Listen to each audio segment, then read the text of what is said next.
سوال کر رہے ہیں کہ روزے دار کی دعا قبول ہوتی ہے تو کس وقت ہوتی ہے اور کن کن کی دعا قبول ہوتی ہے؟ اللہ جل شانہ کے یہاں ایک نظام ہے، ایک سسٹم ہے۔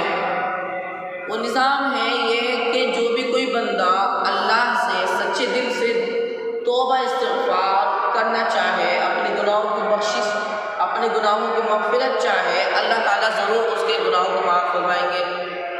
کوئی پریشانی میں مبتلا ہے تو اپنے پریشانی سے چھٹکارا چاہے تو اللہ تعالیٰ ضرور اس کو چھٹکارا نصیب فرمائیں گے۔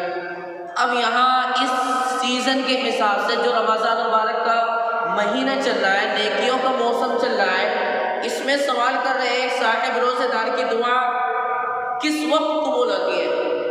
مصنف ابن ابی شیبہ کی ایک حدیث ہے، اللہ کے نبی صلی اللہ علیہ وسلم نے ارشاد فرمایا، ثلاثۃ لا ترد دعوتهم۔ ثلاثۃ کا لفظ یہ تین چیزوں کو، تین عدد کو بتلاتا ہے کہ تین آدمی ایسے ہیں لا ترد دعوتهم، ان کی دعا ریجیکٹ نہیں ہوتی، ایکسیپٹ یعنی قبول کر لی جاتی ہے۔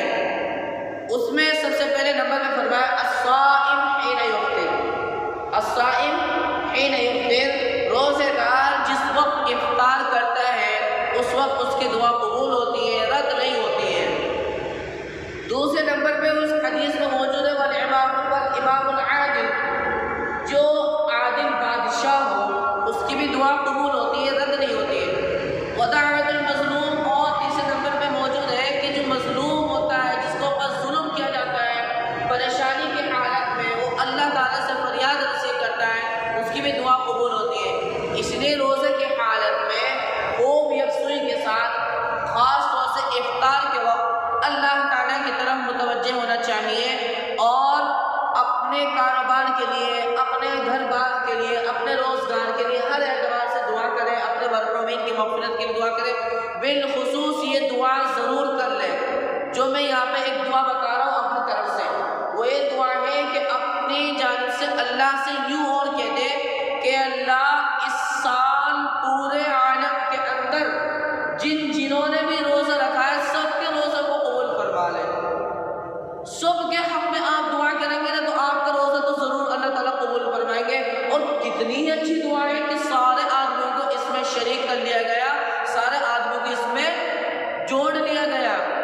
اس لیے روزے دار کی دعا قبول ہوتی ہے اور کس وقت قبول ہوتی ہے؟ اللہ سے تو جس وقت چاہے ہم اللہ تعالیٰ ضرور قبول فرمائیں گے، پر خاص طور سے مصنف ابن ابی شیبہ کی جو یہ دوسری جلد میں حدیث موجود ہے اس کے حوالے سے ہے کہ جس وقت افطار کرتا ہے، اعلان ہوتا ہے کہ افطار کا وقت ہو چکا ہے، روزہ افطار کر لو، اس وقت یہ دعا مانگ لے تو پھر اللہ تعالیٰ اس صائم یعنی روزے دار کی افطار کے وقت دعا ضرور قبول فرماتے ہیں۔ اس لیے اللہ سے خوب گڑ گڑا کر دعا مانگنی چاہیے۔ اللہ تعالیٰ عمل کرنے کی توفیق نصیب کرے۔